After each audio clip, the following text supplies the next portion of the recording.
Hey, what's up, you guys? So today I am here with the review of the Nodus Sector Dive. This is not actually my first Nodus. Last year I got this contrail. I have a review in the channel if you want to check it out, but I was so impressed by this contrail that when this Sector Dive popped up with this kind of unique color scheme of the black and orange, I knew I had to have it. I waited until they were almost all gone, and then I finally pulled the trigger. I think I got one of the last ones. So I'm going to give a review of this watch. But if you do want to check out that Nodus contrail review, it is in my channel. So let's do a rundown of the specifications, and then I'll give you the pros and the cons, and then if I think this watch is worth the money. So it's a 39 millimeter case. It's 47 millimeters lug to lug. It's 13 millimeters thick. There's a 20 millimeter lug width. This bracelet tapers down to 18 millimeters.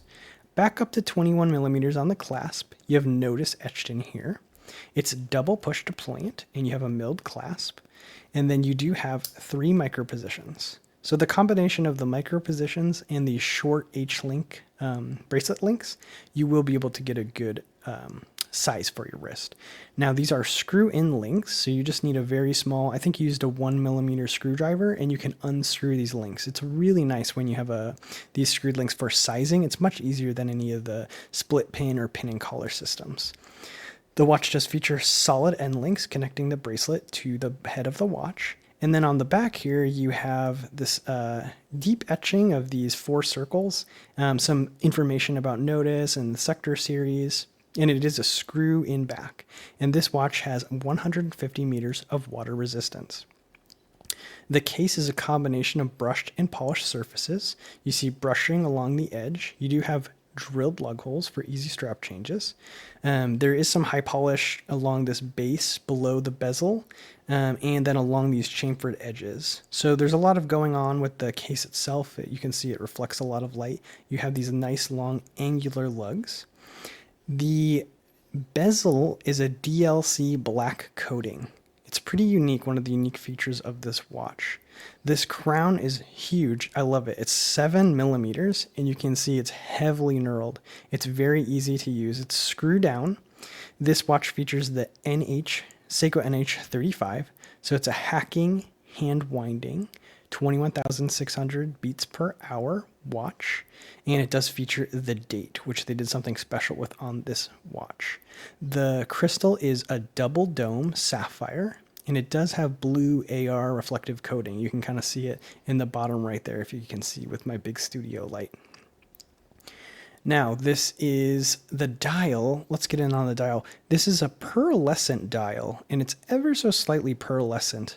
It mostly appears white or silver, but if you catch it just right, you can kind of see that it does have that shimmer.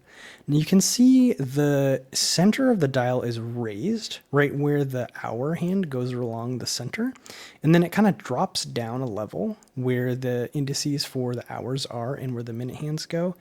And then the chapter ring is raised back up. So you do have some cool dimensionality to the dial. The printing is pretty simple. There's Nodus at the 12 o'clock, and then Sector in orange and 150 meters below that. The hands are basically Nodus hands. They have the same hands as on the, I'll show you that on the contrail. They're very similar, except they are, instead of the stainless steel hands here, they did a different color for the hour and the minute hand, and I love that. I didn't know if I'd like it, and then when I got the watch, it's really cool. It makes it easy to read, and I love that they don't match. The Seiko does that with their patties, and now I kind of want to get a patty just because I'm kind of obsessed with these off-color hands now. You have a real long second hand, and that also has an orange tip on it. The indices themselves are just printed on. You do have the 3, 6, 9, and then the double indice at the 12 o'clock position. And all of those and the hands and this Lume pip are filled with the BGW9 Lume, which is that blue Lume I'll show you later.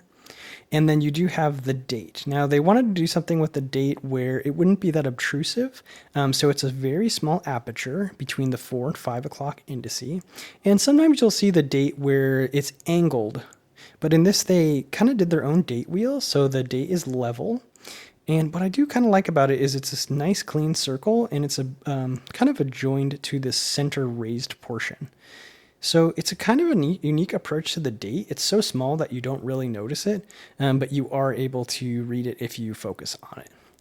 So, what do I think about this watch overall? The pros is it's a very unique color scheme, especially with this black DLC coated bezel. Um, the Oftentimes when you do a black, white, and orange watch, people think of the Rolex Explorer, the Polar Dial, the GMT. But this watch, when I saw it, really reminded me of my Counter-Strike days, the Asimov skins. I'll pop up a picture, but it just reminds me of there was that set of skins, most notably on the sniper rifle that everyone used, the op. And it just, when I first saw it, that's all I could think of, and then I really wanted it partially because of that. The other thing is that this bezel, it's 120 click and it ratchets. The sound is perfect, the action is perfect, it's consistent all the way through. It's just really a pleasure to use. It's probably the best bezel I've ever owned. But it is a pro and a con. The fact that it does have the markers for like each of the minute markers, 5, 10, 15, but you can't really read them when you're looking at so like if I put this at where the minute hand is, and then I want to keep track of the time, it's really difficult to tell how much time has elapsed. So in practice, I think it makes the look of the watch, but it is difficult to see how much time has elapsed. I think your best bet is if you want to time like 10 minutes and you know it's 17, you just use it as a countdown bezel. So you would just so if it's 17 and we want to go to 27, we can just put the dot on 27, and then we would just know that 10 minutes have elapsed when it got to here. I understand why they did it, but it does kind of make the bezel not super useful for timing. But the overall aesthetic of the watch, I love the blacked out bezel and the bezel action. I really like the 3, 6, and 9 here. It makes orientation of the watch. It's really easy to tell like what time it is when you look at the watch. The crown is awesome. All crowns should be this big. It's just really easy to use. Oftentimes crowns are small, and when you're fiddling around, setting the date and the time, it's difficult to use, but not with this crown. This crown is massive, and it actually looks fine, I think. You don't really notice how big it is, but I do love how big this crown is. So what are the cons of this watch then? Well, like I said, the bezel, even though it does that cool aesthetic, it is difficult to use as a regular like time on bezel because it's just difficult to read where the indices are in normal like lighting conditions. It kind of pops here in the studio lights, but it generally just looks all black. The date, so I really like where they positioned the date aperture window, and I like that they color matched the date wheel itself to the dial, but the numerals themselves are just too small. If they were a tiny bit bigger, same size window and everything, but the date wheel itself bigger numerals, I think it would be easier to read. I have really good vision, and I have trouble reading this sometimes. So if you guys do a Sector Dive 2, slightly bigger numerals, I think, on the date. And then the Lume, I think it could be a touch stronger. I really like that they use the blue Lume. I'll give you a Lume shot, and I'll show it next to the contrail. And it might have something to do with the white dial, but I just wish it was a tiny bit stronger. And then finally, these lugs, these really cool angular lugs, they're the tiniest bit sharp on the edge. So you don't notice it when you're wearing the bracelet, but I think if I put this on some other straps, this might start to dig into my wrist a little bit, and I think I could probably hit it with a little bit of like very fine sandpaper, but they're just finished a little bit sharp. So here's the Lume. You can see they use BGW9, that blue Lume, but just not quite as bright as the contrail. And I think it fades slightly faster, but I love the choice of the blue. So there it is on my 6 3/4 inch wrist. You can see the 47 millimeter lug to lug. It doesn't overhang.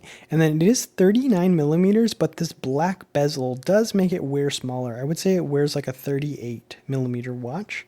So if you're on the smaller wrist size, I think this will definitely work for you. All the way down to probably like even a 6-inch wrist, I don't think it would overhang. And then anywhere north of there, as comfortable as you are. But do keep in mind it wears slightly smaller because of this black bezel. Overall, I really like this watch. I really like both the watches from Nodus. You can tell they are very passionate about watches, and they understand like the things that I think watch people really like in a watch. So I think it's my favorite micro brand so far of all the ones I've experienced, and just keep up the good work, you guys. I'm really loving these releases. I actually got part of the reason I justified getting this one was I thought I'll just keep whichever one I like the most and sell the other one. But I think, I don't know, I think they're both going to stay in the collection for a while. So that's what I would say. I think these are all sold out now, but the other thing that's cool about Nodus is they tend to, some micro brands seem to like make a watch and then it's gone forever, but they do seem to bring them back with different colors. Like this one wasn't a part of the original dial selection, and I think it came back with this infinity blue dial. So I think the Sector series will return and there'll be new colorways. So just if you're looking for one, you can keep your eye out. I think this was retail. This is $425. Oh, the other thing I forgot to mention is Nodus hand regulates all of their movements, which is really nice attention to detail. Like I was talking about before, that they just get it. They take that extra time to regulate the movements, and you end up getting like a very accurate watch. The specifications on the movements can vary from, I think on the NH35 it's like plus or minus 20 to 40 seconds a day. So if you just get one you kind of just get the luck of the draw. But when they take the time to regulate these, you're going to get one they've put in the time to make it more accurate, or get that particular movement as accurate as it could be. So I'm going to leave it there. I really like this Nodus. Let me know what you guys think in the comments below, and I will see you next time.